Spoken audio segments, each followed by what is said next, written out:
This is BBC World News America reporting from Washington. I'm Katty Kay. Scenes of desperation as refugees in Congo clamour for food. Innocent children are trampled underfoot in the crush. Will the world step up to help them? What is fueling the war that produced this crisis? There's ethnic tension and long-held rivalries, of course, but they're also fighting over minerals made precious by demand from the developed world. The front-runner and the comeback artist. Barack Obama tries to hold his lead. John McCain claims he has momentum as they both storm through the last few days of a marathon campaign. The candidates get the spotlight, but the campaign volunteers are the unsung heroes on both sides. They've dropped everything to work for their guy. I can put my home on hold, but I can't put the election on hold. It's just too important to me.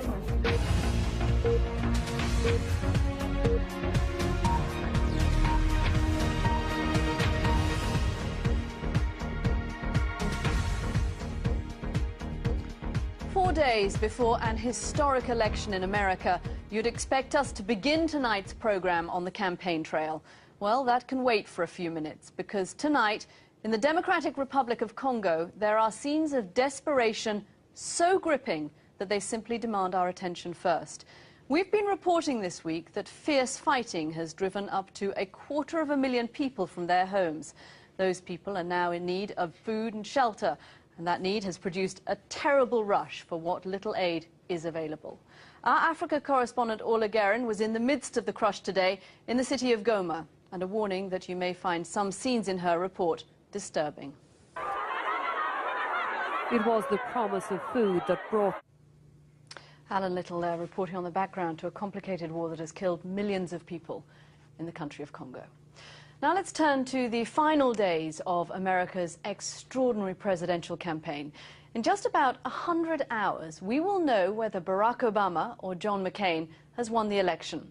Given Obama's front-runner status, you can't help but think that he'd like those hours to pass as fast as possible, while McCain wouldn't mind having a bit more time to change the game. Well, our correspondents have been following both candidates for weeks now, and we're joined first by Gavin Hewitt, who is covering the Obama campaign live in Highland, Indiana. Gavin, thanks so much for joining us. My sense from the Obama campaign is that they are a little bit nervous about some of these polls tightening, but they are more confident than they are nervous.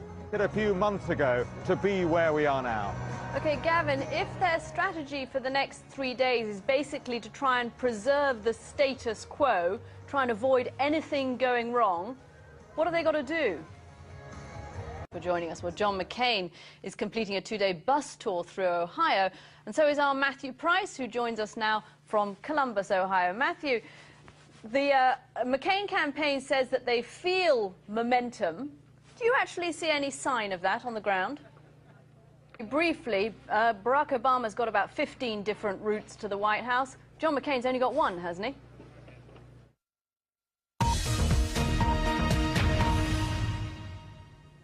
Welcome back to BBC World News America. More now on the presidential race from two very different perspectives. First, it is the quadrennial tradition of American politics to lament the negative campaigning, personal attacks and dirty tricks. And it's true, politics is a dirty game, and never more enthusiastically played than in the home stretch of a race for the White House. Here's our North America editor, Justin Webb. Well, despite all the negative ads and dirty tricks, there is an inspiring side of the presidential campaign, and it too is on full display in these final days. Thousands of volunteers have given countless hours of their time simply because they feel so strongly that Barack Obama or John McCain should be the next president of the United States. Some of them lick envelopes or make phone calls in their hometowns, but as we learn in tonight's first-person report, others, like Alex Ingrams and Fred Gallucci, have literally put their lives on hold and travelled across the country or even around the world just to volunteer.